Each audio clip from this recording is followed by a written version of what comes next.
Hello everybody, welcome back for part 2 of my Half-Life 2 Episode 1 achievement walkthroughs for Deadly Harvest, Grave Robber, and Zombie Q. Now, Deadly Harvest is one that you do not have to get in Episode 1. This is one that's not specific to the game.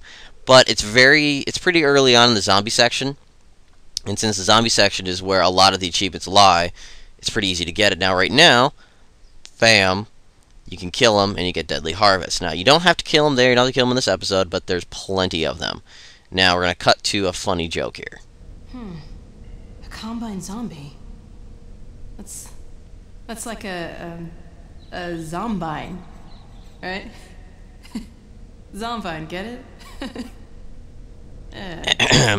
Yeah, that was not as funny as I thought it was. Now, I keep this little beat here in because this is what you're looking for. That.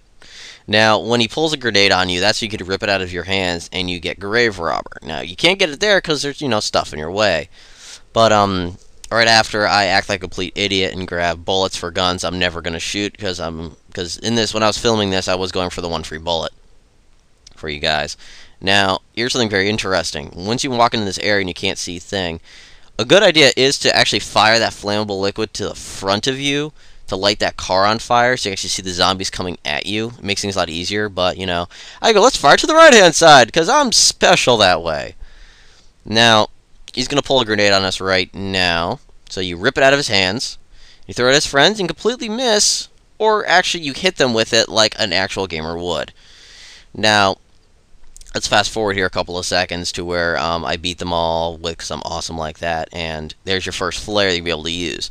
You grab it, you light a zombie on fire, there's our first one, and I completely lose it here. This is what you don't want to have happen, is that. Now, you have about a 50% chance every time of dropping your flare when you hit it with them, because they could swing at you or whatever, and that happens pretty frequently. So you got to be very cautious of where you drop your flare. The nice thing is, as soon as you pick up a flare, you drop it. Now, this area here I save, because this is a very good idea. This area right here is where you can get a good number of zombie flares.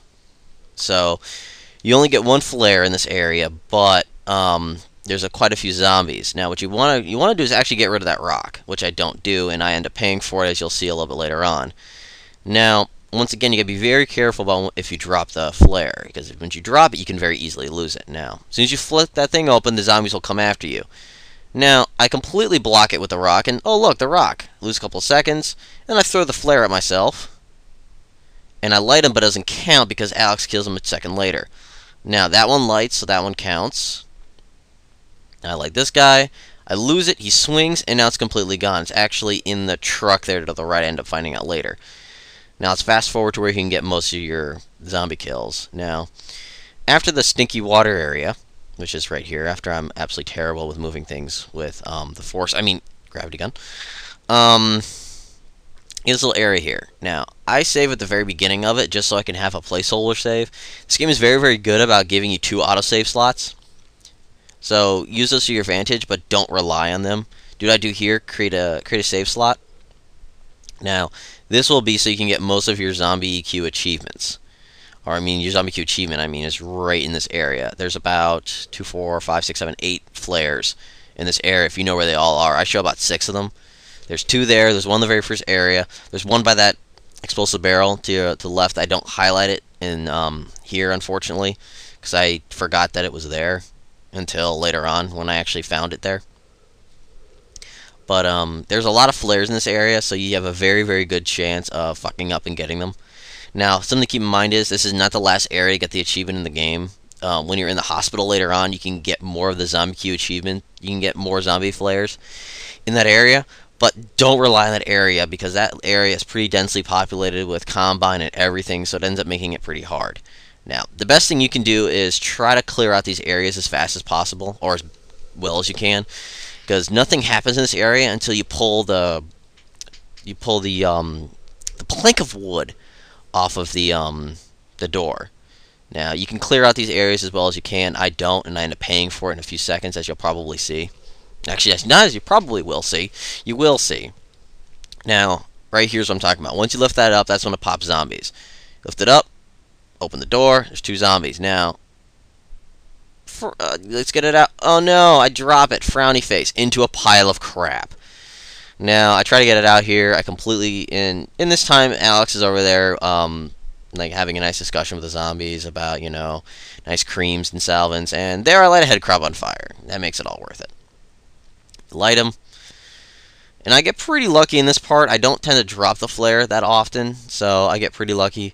In this area, you'll be lucky if you get 2, maybe 3. I believe in the harder difficulties, there's 3 zombies in this area, but just for sake of it, we're just gonna go with 2. Now, once you flick that switch, you start the next group of zombies, and it's also a save point.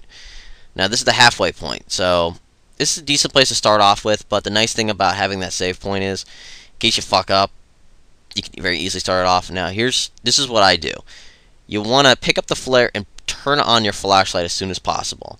The reason is so you can actually see where the flare is. Now, I screw up there, and I throw the flare right when the zombie comes and attacks Alex, I mean. You light him. He has a grenade in his hand, so he's going to explode. Owie. Light another one. Now we're at 8. See that flare over there to the left I threw is still lit, so it could have been very useful for me. Now, as long as there's a light at the very tip of the flare, it still works. So don't forget about that. Now, what I forget is I just walked past the flare right there. Now I grab the flare here.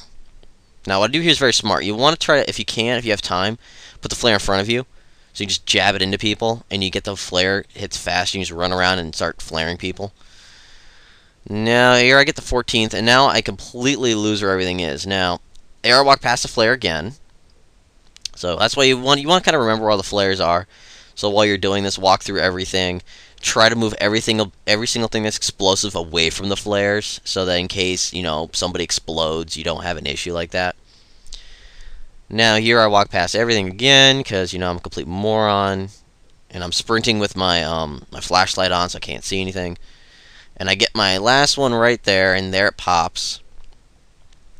And I had to cut from here because, as you can see in a few seconds, I get absolutely swarmed with zombies. There we go. I cut from there. And here you also get another achievement. You get yeah, it's going to prove me wrong now. There we go. Elevator action. Yeah. Elevator action addicts. Good teams. So just be very careful of what you're doing here, and get this achievement very easily. Don't rely on the hospital area. I know I don't, and it makes my life a lot easier. Now, I'll be back again with some more achievements videos, so I'll check you out later. Thanks. Bye.